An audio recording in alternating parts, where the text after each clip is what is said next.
There are dating profiles that don't have an intro.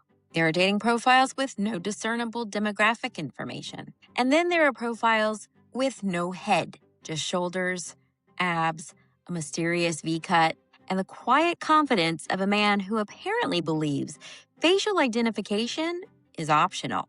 Y'all, I knew he was hiding something. I simply assumed it was his face. Wasn't his face.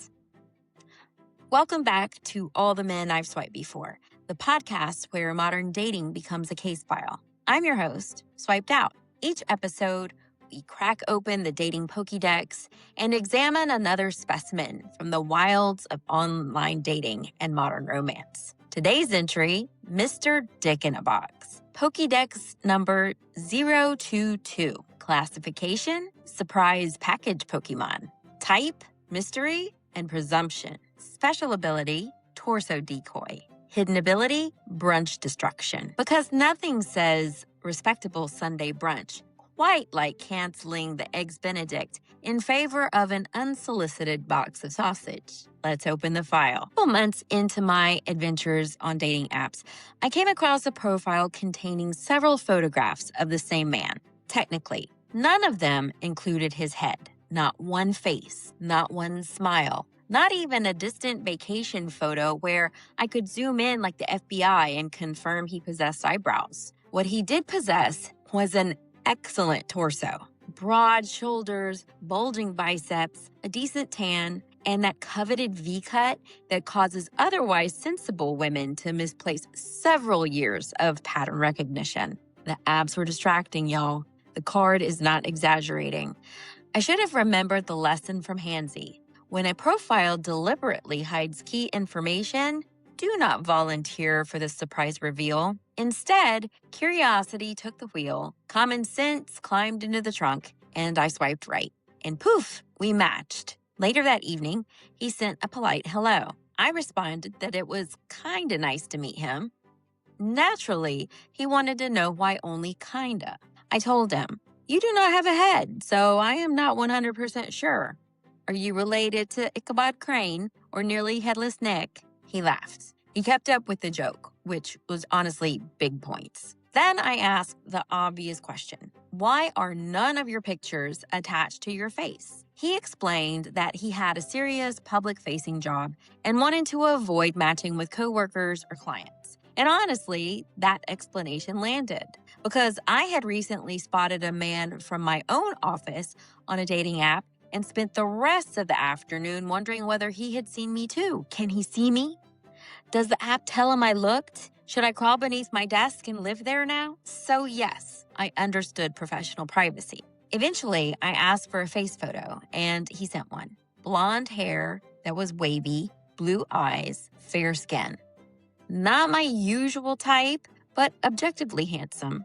A solid 8.5 with a fully documented head. Conversation flowed easily. He was smart, funny, flattering without laying it on too thick, and interesting enough to keep me engaged for several weeks. The surprise package Pokemon had successfully deployed torso decoy, Ichabod deflection, and professional privacy explanation. I was caught. Then he invited me over one Saturday and asked where I lived in Austin. I did not live in Austin. I lived in San Antonio. Somehow, after weeks of conversation, neither of us had confirmed the city. This is what happens when two adults discuss careers, values, books, attraction, and apparently everything except geography. He admitted the distance would make dating harder, but he was open to meeting. He invited me to his condo in South Austin for a glass of wine before we went to brunch. Now, present day Swiped Out would like to enter an objection into the record. First meetings happen in public. Always. Past Swiped Out had not yet completed that certification module. The plan sounded civilized. Wine, conversation, brunch, daylight. What could possibly go wrong? Please remember that this podcast exists because I keep asking that question. Sunday morning, I prepared for the date with the full ceremonial dignity of a woman who enjoys dressing up. Long sundress, heeled sandals, sparkly jewelry, hair curled, legs shaved, mostly out of habit, prepared for anything, but allowing Nothing, especially on a first date. I drove to Austin, found his condo, walked upstairs, and knocked. He opened the door with a dazzling smile. He was tall, tan, blonde, handsome.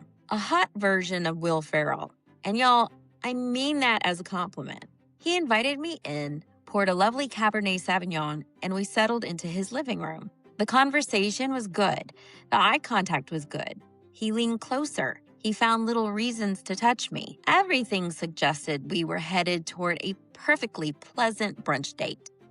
After about an hour, he asked whether I was ready to go eat. Absolutely. He said he would run upstairs and get ready. I stayed downstairs with my wine and began looking around his condo. This was not bachelor pad chaos. The man had taste. Album covers, movie posters, travel photographs, an eclectic, thoughtfully decorated space. Then I found the built-in bookshelf, historical biographies, art books, mystery novels. A good bookshelf will seduce me faster than a shirtless photo ever could. I was becoming genuinely excited. He was intelligent, attractive, cultured, great conversation, good wine, and excellent home decor. The field data looked promising. Then, my phone chimed. A text from the man who was currently upstairs in the same condo. I opened it. It was a photograph of him. Headless, naturally, shirtless, pantsless, standing in what I assumed was the upstairs bathroom. And in front of him, strategically arranged to conceal the relevant anatomy, were two beautifully wrapped packages complete with bows. It was a dick pic in gift wrap. Not explicit enough to trigger an obscenity filter, but absolutely clear enough to cancel brunch. The message beneath the photograph read, "I'm ready. Come upstairs." Translation, brunch has been canceled. Y'all, I froze. This man had just transformed a respectable daytime date into an implied sexual encounter with no discussion, no consent, and no transitional paperwork. Hidden ability unlocked. Brunch destruction. I had driven from San Antonio because I believed we were exploring dating potential. He apparently believed I had crossed county lines for a holiday-themed anatomy lesson. We were not on different pages. We weren't even reading different books. I was browsing the built-in bookshelf, and he had switched the television to pay-per-view. My mind began running through every possibility. Was he actually naked? Was this supposed to be funny? Was it a test? Did he genuinely assume I would follow instructions? Most importantly, I had my purse, my phone, and car keys. I had all three. Excellent. I called up the stairs that the wine had hit me strangely, and I suddenly felt sick. I told him I was leaving. He called something back, but I did not stay for subtitles. I gathered my sundress, my dignity, and every ounce of available speed, then headed straight for my car. Down the stairs, into the driver's seat. Doors locked, engine on, returned to sender. He never contacted me afterward, and I never contacted him. Years later, I paid for a Bumble feature that showed me who had already swiped right on me. Guess who appeared in the queue? Mr. Dick in a box. Either he is the boldest man alive, or he had forgotten me completely. Honestly, both theories are supported by the evidence. The funniest part of this story is the wrapping paper. The important part is the presumption. Nothing in our conversations established that I wanted sex. Nothing about driving to Austin, drinking one glass of wine, admiring a bookshelf, or wearing a sundress constituted consent. He did not ask. He simply replaced the date we had planned with the encounter he wanted and expected me to report upstairs. That is not flirtation. That is entitlement wearing a bow.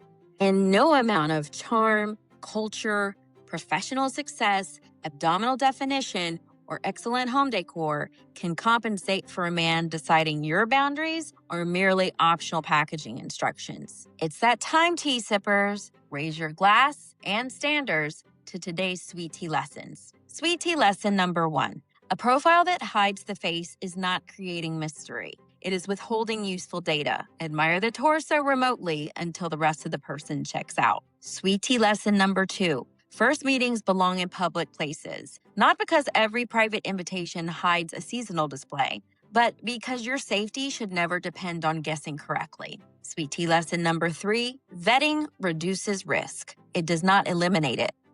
A man can answer questions well, hold great conversation, own art books, and still make spectacularly inappropriate decisions. Sweet tea lesson number 4, consent is not implied by travel, clothing, flirting, wine, attraction, or entering someone's home. It requires planning, conversation, and notification. And sweet tea lesson number 5, always maintain possession of your purse, phone, and vehicle keys. Sometimes the best romantic skill is a clean exit. And we're adding him to the dating Pokédex, entry number 022, Mr. Dick in a Box. Surprise package Pokemon.